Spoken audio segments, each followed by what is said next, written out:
কেউ যদি আল্লাহর দেওয়া সীমানা মানে না, আল্লাহ তাআলা নারীদেরকে সম্পত্তির অধিকারী বানিয়েছেন, মিরাসের অধিকারী বানিয়েছেন। আল্লাহ পাক বোনদেরকে সম্পত্তির অধিকারী বানিয়েছেন।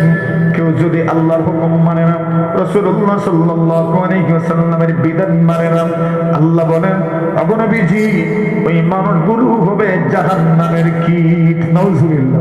আপনি আল্লাহর হুকুম মানলেন না, মানে আপনি বোনকে মিরাস দিচ্ছেন না, যে কোনো ভাবে আপনি বোনকে মিরাস থেকে বঞ্চিত করছেন। কত মানুষ তো বোনদেরকে মিরাস থেকে বঞ্চিত করার জন্য বলে, আরে বাবা কি বা রেখে গেছেন আর কি তাই নিত। কথা ঠিক না ঠিক? মানে একবারে কম রেখে গেছেন, নিবে কি? আল্লাহ বলছেন আরে বেশি আর কমের ব্যাপার না। আল্লাহ ক্লিয়ার করে বলছেন দেখো মিম্মা আল্লাহ মিনহু আও কাসুর, কম হোক বা বেশি হোক, কম হোক বা বেশি হোক, আল্লাহ তাআলা নারীদের জন্য, মহিলাদের জন্য আল্লাহ তাআলা পিতামাতার সম্পত্তির মধ্যে তাদেরকে মিরাসের আল্লাহ তাআলা অধিকারী বানিয়েছেন। কম হোক বা বেশি হোক, কম বেশির অজুহাতে বোনদেরকে বঞ্চিত করা যাবে না, বোনদেরকে বঞ্চিত করিয়েন না। কত মানুষ আছে এই সমাজের মধ্যে বোনদেরকে সম্পদ দিবে না, শত কৌশল আর শত অজুহাত এরা সামনে পেশ করে, ঠিক কিনা? আল্লাহ বলছেন কোন অজুহাত কাজে আসবে না। যদি করো, যদি তাকে সম্পত্তি থেকে বঞ্চিত করো, মিরাস থেকে বঞ্চিত করো, আল্লাহ বলছেন তবে তুমি জাহান্নামী হবে, চিরস্থায়ী জাহান্নামী হবে। নাউজুবিল্লাহ। বলে কেন? যদি মনে করেন বোনদের আসলেই সম্পত্তিতে অধিকার নাই, মিরাসে অধিকার নাই, তবে তো আপনি চিরস্থায়ী জাহান্নামী কেন? কোরআনের আয়াত অস্বীকার করার কারণে। আর যদি বিশ্বাস করেন আছে এদের অধিকার কিন্তু আপনি দিতে চাচ্ছেন না, তবে আপনি কবিরা গুনাহ করেছেন। আল্লাহর কাছে এই ব্যাপারটা এত অপছন্দনীয়, আল্লাহ ধমকের সুরে বলছেন আপনি চিরস্থায়ী জাহান্নামী হবেন, আপনি চিরস্থায়ী জাহান্নামী হবেন। যদি চিরস্থায়ী জাহান্নামী আপনি হবেন না, শুধু বিষয়টা তো এতটুকুতেই সীমাবদ্ধ নয়। এই সমাজে আরো কত মানুষকে তাদের স্বীকৃত অধিকার থেকে বঞ্চিত করা হয়। বিশেষ করে মিরাস বন্টনের ক্ষেত্রে কত মানুষ আপনার মৃত্যুর আগেই বন্টন করে দেয়, তুমি এই জায়গাটা নিয়ে নাও, তুমি এই দোকান গোটা নিয়ে নাও, নামে ইস্যু করে দেয়, কিন্তু তাকে ওই দোকানের মালিকানা হস্তান্তর করেন নাই, কাগজ হস্তান্তর করেন নাই, তাকে দখল দিয়ে যান নাই। তো এইরকম আপনার নামে দিলে কিছু হয় না। কথা বুঝেছেন? দখল দিতে হয়, একবার তার কাছে হস্তান্তর করতে হয়, নতুবা এই সবগুলো মৌখিক এরকম কথায় কোনো কাজ হবে না, সবগুলো মিরাসের অন্তর্ভুক্ত হয়ে যাবে, আর মিরাসের মতোই বন্টন করতে হবে। এই সমাজে মিরাস বন্টন করতে যত দেরি হয় তত গুনাহ হয়। কি হয় আমাদের সমাজ ব্যবস্থায়? মিরাস বন্টনের ক্ষেত্রে গরিমসি করা হয়, অবহেলা করা হয়, উদাসীনতা দেখানো হয়।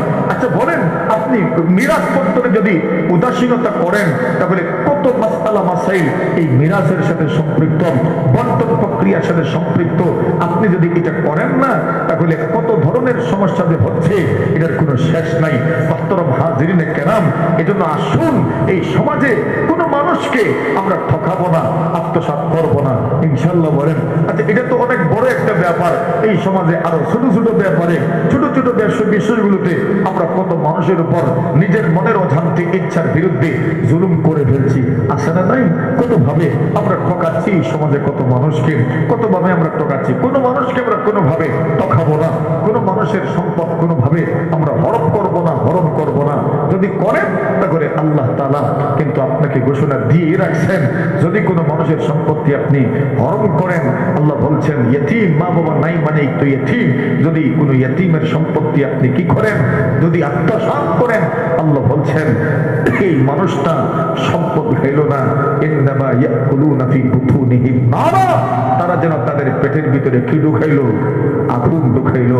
শুধু পেটের ভিতরে আগুন ঢুকায় নাই, ওয়াসায়াসলাউনা সাঈরা, অচিরেই আবার জাহান্নামে নিক্ষিপ্ত হবে। নাউজুবিল্লাহ। বলেন যে উল্লেখযোগ্য হচ্ছে মানুষ নিজের অধিকারটাকে বড় করে দেখবে, অন্যের অধিকারের ব্যাপারে সে একদম অসচেতন থাকবে, গাফেল থাকবে। আল্লাহর হাবিবের সাহাবীগণ ওনারা তো কোন রোগীর কথা, সমস্যার কথা, কোন ক্রাইসিসের কথা জানলে পরেই রাসূল সাল্লাল্লাহু আলাইহি ওয়াসাল্লামের কাছ থেকে সমাধান জেনে নিতেন। আল্লাহর রাসূলের সাহাবায়ে কেরাম বলেন ইয়া রাসূলুল্লাহ, ইয়া হাবিবাল্লাহ, ফামাযা তা'মুরুনা, আল্লাহর নবী গো এমন একটা সময় যদি চলে আসি, তবে আপনি আমাদেরকে কি আদেশ করবেন, কি করতে বলবেন? রাসূলুল্লাহ বলেন, আমি তোমাদেরকে তখন কি করতে বলবো? আল্লাহর রাসূল বলেন, তুবাদুনাল হাক্কাল্লাযী আলাইকুম। আল্লাহর হাবিব বলেন, উম্মত, ওই সময় তোমরা তোমাদের উপর অর্পিত দায়িত্বের ব্যাপারে সচেতন হয়ে যাও। রাসূলের স্টেট সোজা সোজা প্রেসক্রিপশন রাসূল দিয়েছেন। এমন একটা পরিস্থিতি যখন তোমরা দেখবা, যে সময় মানুষজন নিজের অধিকারকে বড় করে দেখবে, আল্লাহর রাসূল বলেন, ওই সময় তোমাদের করণীয় হলো নিজের অধিকারের ব্যাপারে কি হইবা পরে বলছেন রাসূল, আগেই বলছেন নিজের উপর অর্পিত দায়িত্বের ব্যাপারে সচেতন হয়ে যাও। সমাজের প্রত্যেক মানুষ যদি নিজের দায়িত্বের ব্যাপারে সচেতন হয়ে যায়, এই সমাজের কোন মানুষ তার অধিকার থেকে বঞ্চিত হবে না। যদি বাবা মা সন্তানের দায়িত্বের প্রতি সচেতন হয়ে যায়, তবে এই সমাজের কোন সন্তান তার অধিকার থেকে বঞ্চিত হবে না। সন্তানাটি যদি বাবা মার প্রতি তার দায়িত্বের ব্যাপারে সচেতন হয়ে যায়, সমাজের কোন বাবা মা তাদের অধিকার থেকে বঞ্চিত হবেন না। সমাজের মালিক পক্ষ যদি শ্রমিকদের, কর্মীদের অধিকারের ব্যাপারে, এদের তৈরি তাদের যে দায়িত্ব আছে সেই দায়িত্বের ব্যাপারে যদি সচেতন হয়ে যায়, আল্লাহ রাসূলের বক্তব্য মতো এই সমাজের শ্রমিকরা আর কর্মীরা কোনদিন তাদের অধিকার বঞ্চিত হবেন না। আল্লাহ রাসূল বলেন, তুমি তোমার দায়িত্বের ব্যাপারে সচেতন হয়ে যাও। এই সমাজের শ্রমিক যারা আছেন, যারা কর্মী আছেন, এরা যদি মালিকের প্রতি তার দায়িত্বের প্রতি সচেতন হয়ে যান, তবে সমাজের কোনো মালিক তার অধিকার থেকে বঞ্চিত হবেন না। জুড়ে বলেন ঠিক কিনা? যদি সরকার জনগণের প্রতি তার দায়বদ্ধতার ব্যাপারে সচেতন হয়ে যান, তবে এই সমাজে যারা আছে জনগণ তার অধিকার থেকে, নাগরিক অধিকার থেকে বঞ্চিত হবে না। যদি জনগণ সরকারের প্রতি তার দায়িত্বের ব্যাপারে সচেতন হয়ে যায়, তবে সরকার কোনোদিন জনগণ থেকে অসহযোগিতা পাবে না, প্রশ্ন তোলারই কোনো সুযোগ থাকবে না। ঠিক এমনি ভাবে পৃথিবীর স্বামীরা যদি স্ত্রীর প্রতি তার দায়িত্বের ব্যাপারে সচেতন হয়ে যায়, এই সমাজের কোন স্ত্রী তার অধিকার থেকে বঞ্চিত হবে না। ঠিক এমনি ভাবে যদি স্ত্রী স্বামীর প্রতি তার দায়িত্বের ব্যাপারে সচেতন হয়ে যান, সমাজের কোন একজন স্বামীও তার অধিকার থেকে বঞ্চিত হবেন না। ঠিক কিনা? আল্লাহর পয়গম্বর সেই মূল মন্ত্র দিয়ে ধরেছেন। আল্লাহ রাসূল বলেছেন, সমাজকে যদি সুন্দর করতে চাও, আদর্শ সমাজে যদি রূপান্তরিত করতে চাও, আল্লাহ রাসূল বলেছেন অধিকারের ব্যাপারে সচেতন হওয়ার আগে দায়িত্বের ব্যাপারে সচেতন হতে হবে। বুকে হাত দিয়ে যদি প্রশ্ন করা হয়, বুকে হাত দিয়ে উত্তর দেন, তবে সবাই বলবেন দায়িত্বের ব্যাপারে আমাদের সচেতনতা নাই। সকলেই বলবেন একটু ঘাটতি আছে, কিন্তু অধিকারের ব্যাপারে সবাই আমরা সোচ্চার 100 আওয়াজ তুলতে রাজি আছি। ঠিক কিনা? আল্লাহর হাবিব বলেছেন, এর উম্মাহ শুনো, তুবাদুনাল হাক্কাল্লাযী আলাইকুম, তোমাদের উপর অর্পিত দায়িত্বের ব্যাপারে সচেতন হয়ে যাও। ওয়াতাসআলুনাল্লাহাল্লাযী লাকুম, আল্লাহ রাসূল বলেন, যদি তোমাদের অধিকার কেউ দিতে চায় না, আল্লাহ রাসূল বলছেন তুমি তোমার অধিকারের ব্যাপারে আল্লাহর কাছে প্রার্থনা করো। মহান আল্লাহ, এত শক্তিমান, সর্বশক্তিমান আল্লাহ তাআলা তোমার অধিকারকে তোমার দোরগোড়ায় পৌঁছায় দিবেন। তুমি জীবনেও কোনোদিন পেরেশানির সম্মুখীন হবে না। সুবহানাল্লাহ। এর অর্থ হচ্ছে, সমাজের মানুষ যদি তার উপর অর্পিত দায়িত্বের ব্যাপারে সচেতন হয়, তবে এই সমাজের কোনো মানুষ তার অধিকার থেকে বঞ্চিত হবেন না। আচ্ছা, এই ব্যাপারটা তো শুধু সমাজের ব্যাপারেই নয়। শ্রমিকরা আজকে এখানে মাহফিলের আয়োজন করল, এই শ্রমিকরা যদি তার রবের ব্যাপারে, তার প্রভুর প্রতি তার যত দায়িত্ব আছে, সেই হকের ব্যাপারে যদি শ্রমিক সচেতন হয়, সেই শ্রমিক তার রবের ওয়ারিথে রূপান্তরিত হয়ে যাবে। ঠিক কিনা? শ্রমিকরাও তো আল্লাহর ওলি হইতে পারে, নাকি পারে না? জোরে কোন? রাসূলুল্লাহ সাল্লাল্লাহু আলাইহি ওয়াসাল্লাম বলছেন, আল আব্দুল মামলুক এমন একজন মানুষ, যেই মানুষ পৃথিবীর কোন মানুষের গোলাম।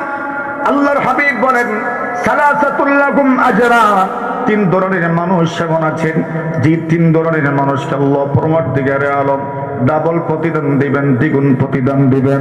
এর মধ্যে 1 নম্বর একজনের কথা বলছেন, দ্বিতীয় পর্যায়ে আর একজনের কথা বলছেন, 3 নম্বরে বলছেন আল আব্দুল মামলুক, এমন একজন গোলাম যেই গোলাম দুনিয়ার কোন মানুষের গোলাম।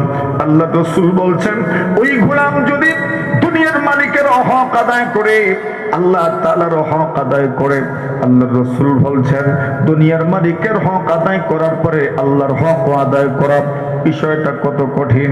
দুনিয়ার মালিকের হক আদায় করেন, রবের হক আদায় করেন, 5 ওয়াক্ত নামাজ আপনি আদায় করেন, আল্লাহর রাসূল বলছেন ওই মানুষটার আমলনামায় আল্লাহ পরওয়ারদিগারে আলম দ্বিগুণ সওয়াব দিবেন, আল্লাহ তাআলা ডাবল সওয়াব দিবেন। জোরে বলেন সুবহানাল্লাহ। ছোট্ট একটা ঘটনা আপনাদেরকে জানায়া দেই। আল্লাহু আকবার।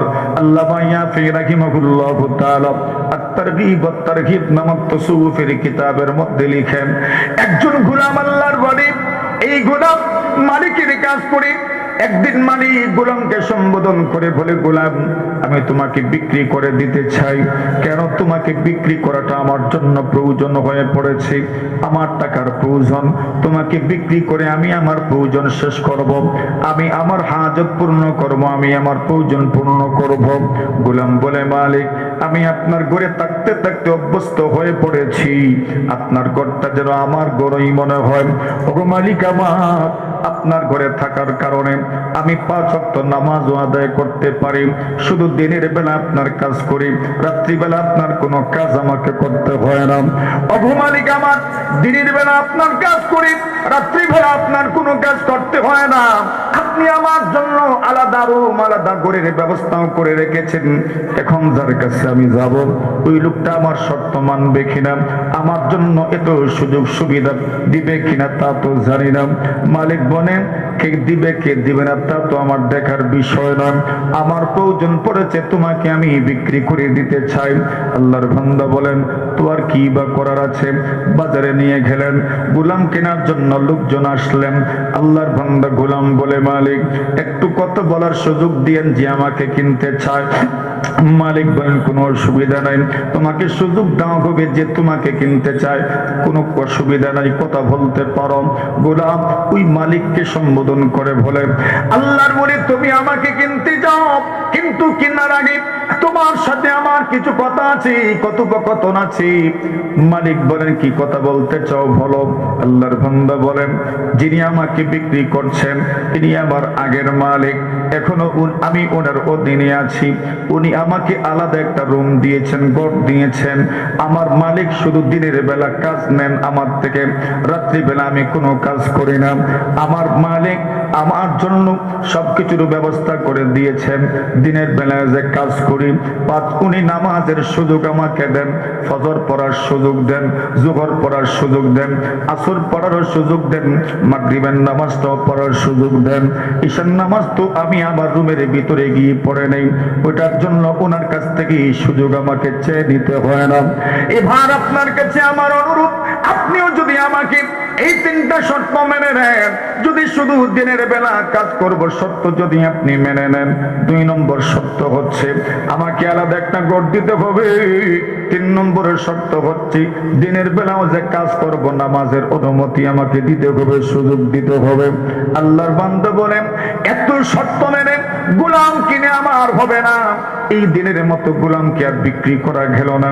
মালিক গোলাম বাড়িতে নিয়ে আসলেন, পরের দিন আবার গেলেন, পরের দিন আবার গেলেন। এইভাবে যেতে যেতে কয়েকদিন চলে গেল, গোলাম আর বিক্রি করা যায় না। এত শর্ত মেনে গোলাম কিনবেই বা কে? জোরে বলেন ঠিক কিনা? গোলাম কিনবে, গোলাম কিনছে না, মালিক কিনছে, তো গুলো শর্ত উনি দিবে। আল্লাহর বান্দা মালিক বলেন, গোলাম এতদিন হয়ে গেল তোমাকে বিক্রি করতে পারি না, তোমার শর্ত দেওয়ার কারণে কোনো মালিক তোমাকে কেনার জন্য আগ্রহ দেখায় না, আমি আর পারছি না, সহ্য করতে পারছি না, আমার টাকার বড়ই প্রয়োজন, এই মুহূর্তে তোমাকে